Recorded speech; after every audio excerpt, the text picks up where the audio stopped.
Greetings everyone, this is my full in-depth guide for Diablo 4 in order to properly start it. I'll tell you everything that you should know about currencies, NPC, open world, guilds, PvP and so on. If it's not done already, don't forget to follow the channel in order to have our next videos.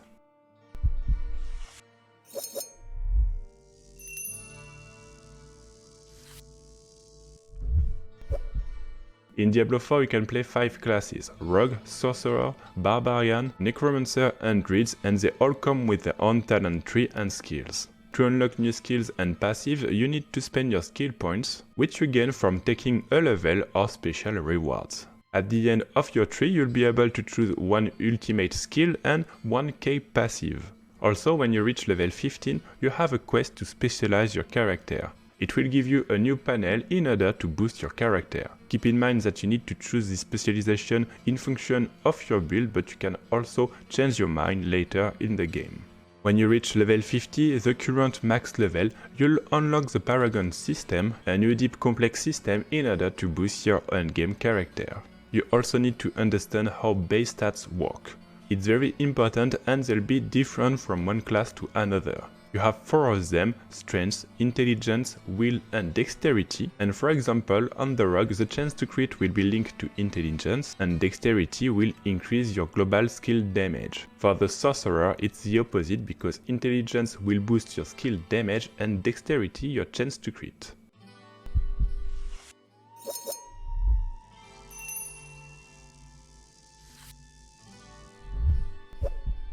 Diablo 4 is in an open world. That means that you'll encounter players in the town or outside when you are killing monsters. In this map you'll also find dungeons, and this one are just for your party. That means that only you and your group can enter the same dungeon, you won't find other people in it. You'll also need to explore the map, because first you'll find Altar of Lilith. They're a bit hidden, but will grant you a permanent boost to your character, for example +2 to dexterity. That's why obviously it will be very interesting to find them all. The second thing, when you're exploring you'll gain renown. When you take weapons, when you do a dungeon, when you do a side quest and so on, you'll get this bonus in order to unlock rewards. They'll also be very important to do. For example, on this area you had 2 skill points and 1 potion charge for the 3 first rewards. So don't forget to check your progress. In this map you'll also have world boss. These bosses will spawn at a specific time on a specific area. You'll be 12 players, so 3 full parties, and you should always kill them once per week, because when you do so, you'll have a bonus reward and it will refresh every week. Lastly, you'll have a difficulty system a bit similar to Diablo 3, which will depend of your level, gear and later Paragon.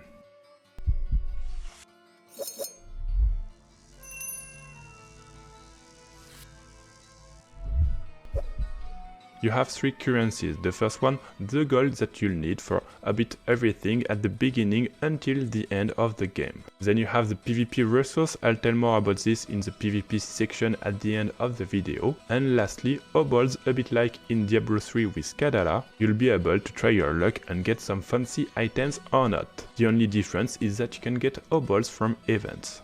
Now I'll explain the NPC. It's important for you to understand what they can do, because they'll be very useful for you. For the jeweler, you'll be able to increase your gem level by combining them. Also, you can add socket in your gear and remove the gem from your socket item.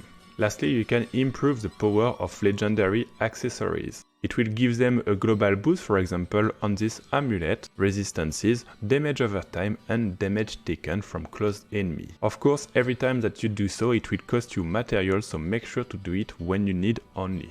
Then you have the alchemist. This one will increase the potion healing. That means that at the beginning you have a basic potion, and the more that you upgrade it, the more heals it will give you. It's then very interesting once you have the level to go to the alchemist in order to upgrade your potion. You can also craft elixirs. This one will give you a particular resistance and will become very handy, especially on world bosses. Lastly, this guy can also refine your resources.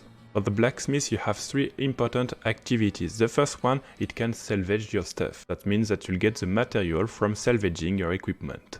Then it can repair your gear. Each time that you die, you lose 10% of your durability on your equipped gear. Especially on world boss, you'll see that you'll quickly need to go back to the blacksmith. The last one, the same for the jeweler, this time on non-accessories equipment. You'll be able to upgrade your legendary equipment in order to boost their stats. Then the occultist is a bit hard to understand. You have plenty of stuff you need to do with him and not at the same time. First, you can change a legendary power on your item. You can either use an aspect that you have on your inventory or from the codex, because you'll also unlock legendary powers, so aspects, during dungeons. By completing the dungeon, you'll unlock the aspect linked to it.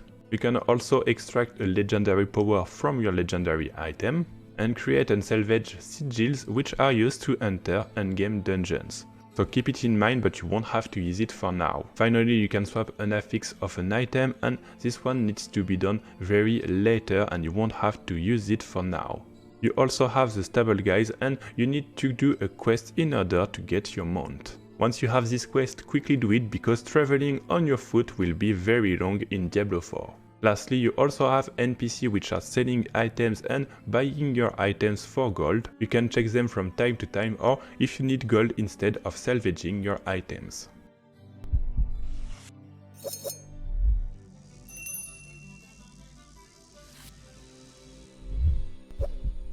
For the guild system, there's a few things that you need to know. First one, the guild will be linked to your account. That means that if you create another character and you already have one in a guild, the new character will automatically be in the new guild. You can be 150 in the guild, and for now there is no objective or bonuses in a guild. So it's currently more like a big friend list with a tag.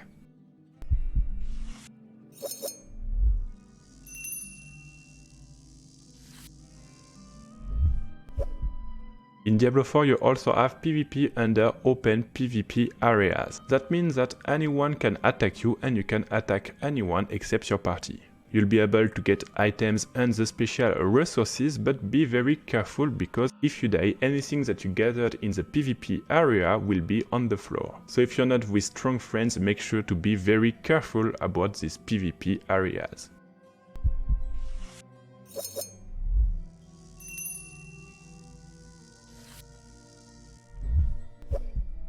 To finish this guide, I'll sum up what you need to know about the real money shop. For now, it's only cosmetic bonuses and you have two ways. The first one with the battle pass and the battle pass premium. That means that you have a battle pass free. It will give you some skins, and if you want more skins, you can get the premium battle pass. They will often renew this battle pass, so even if you're not paying, make sure to reach the last level or the cosmetics will be lost on the new one. The second one, you can buy skin for your character or for your mount. Thanks for watching this video. Don't forget that in addition to this guide, you also have a guide focused on attack and defense in order to fully understand how damage works in Diablo 4.